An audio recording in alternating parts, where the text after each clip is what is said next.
The psychology of money एक बेहद महत्वपूर्ण और गहन विषय है जो हमें यह बताता है कि पैसे के प्रति हमारा व्यवहार, निर्णय और दृष्टिकोण किस प्रकार हमारे मानसिक और भावनात्मक कारकों द्वारा नियंत्रित होता है। मॉर्गन हाउसल की प्रसिद्ध पुस्तक द साइकोलॉजी ऑफ मनी इस विषय को समझने में बहुत उपयोगी है क्योंकि इसमें पैसे से जुड़े विभिन्न पहलुओं को बहुत ही व्यावहारिक और गहन तरीके से समझाया गया है। इसमें सिर्फ पैसे की प्रबंधन विधियों की बात नहीं की गई, बल्कि इस बात पर जोर दिया गया है कि कैसे हमारी परवरिश, अनुभव और मानसिकता हमें आर्थिक निर्णय लेने के लिए प्रेरित करती है। इस निबंध में हम न केवल पैसे के प्रति मानव व्यवहार को समझेंगे, बल्कि इसके पीछे छिपे मनोवैज्ञानिक कारणों और हमारे वित्तीय निर्णयों को प्रभावित करने वाले अन्य कारकों पर भी गहराई से चर्चा करेंगे। पैसे का स्वभाव और मानव व्यवहार। पैसे का स्वभाव आर्थिक, मानसिक और भावनात्मक तीनों स्तरों पर काम करता है। पैसा केवल भौतिक संपत्ति का साधन नहीं है, बल्कि यह सुरक्षा, स्वतंत्रता और सामाजिक स्थिति का भी प्रतीक है। जब हम किसी चीज के लिए पैसे खर्च करते हैं, तो हम भौतिक वस्त्रों के साथ साथ एक भावना भी खरीदते हैं। उदाहरण के लिए, एक व्यक्ति महंगा ब्रांडेड कपड़ा खरीदता है, तो वह केवल कपड़े की गुणवत्ता के लिए नहीं, बल्कि सामाजिक प्रतिष्ठा और अपनी पहचान को मजबूत करने के लिए भी खर्च कर रहा होता है।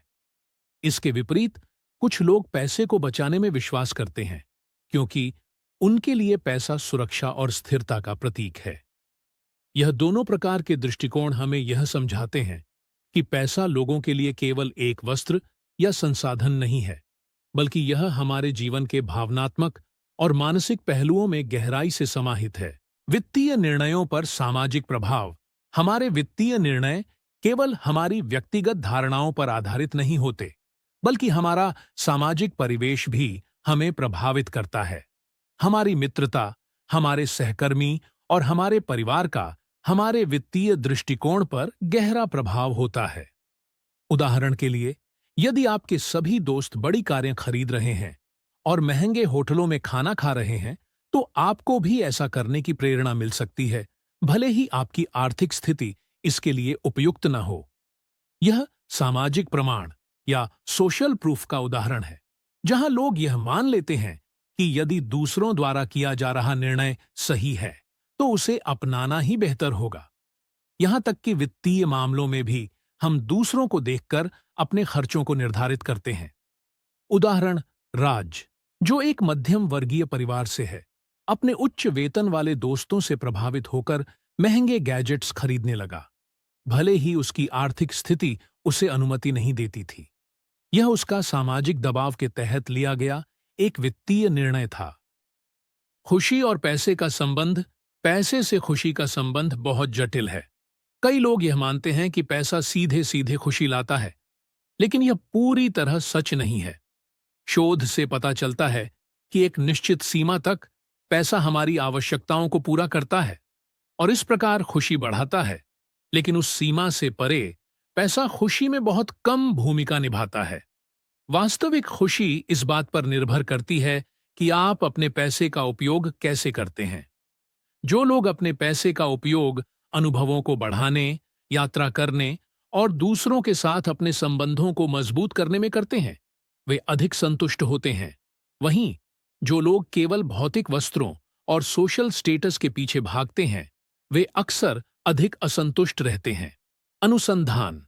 शोधकर्ताओं ने पाया है कि एक व्यक्ति की वार्षिक आय यदि $75,000 तक है, तो वह अपने जीवन की अधिकांश जरूरतों को आसानी से पूरा कर सकता है और खुश रह सकता है।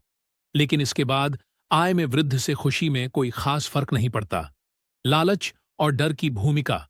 पैसे से जुड़ी मानसिकता में लालच और डर दो प्रमुख कारक होते हैं। लालच वह भावना है जो हमें अधिक पैसा कमाने और जल्दी अमीर बनने के लिए प्रेरित करती है, जबकि डर हमें अपने पैसे को खोने की आशंका से प्रभावित करता है। यह दोनों भावनाएं अक्सर हमारे वित्तीय निर्णयों को प्रभावित करती हैं। उदाहरण, 2008 की वैश्विक आर्थिक मंदी के समय लाखों लोग अपने निवेशों को बेचने के लिए दौड़ पड़े क्योंकि वे पैसे खोने से डर रहे थे। पैसे के प्रति हमारे प्रारंभिक अनुभव हर व्यक्ति का पैसे के प्रति दृष्टिकोण और व्यवहार उनके प्रारंभिक जीवन के अनुभवों से प्रभावित होता है। बचपन में हमने अपने माता-पिता, परिवार के अन्य सदस्यों या समाज से पैसे के बारे में जो कुछ भी सीखा, वही हमारे वित्तीय निर्णयों का आधार बनता है। उदाहरण: राहुल के माता-पिता हमेशा पैसे को लेकर चिंतित रहते थे और बहुत सहेज कर खर्च करते थे। इसने राहुल के अंदर पैसे को लेकर असुरक्षा की भावना पैदा कर दी। बड़े होकर वह पैसा कमाने के बाद भी उसे खर्च करने में असहज महसूस करता है। यह हमारे अवचेतन में बैठ जाता है और धीरे धीरे हम इसे अपना लेते हैं।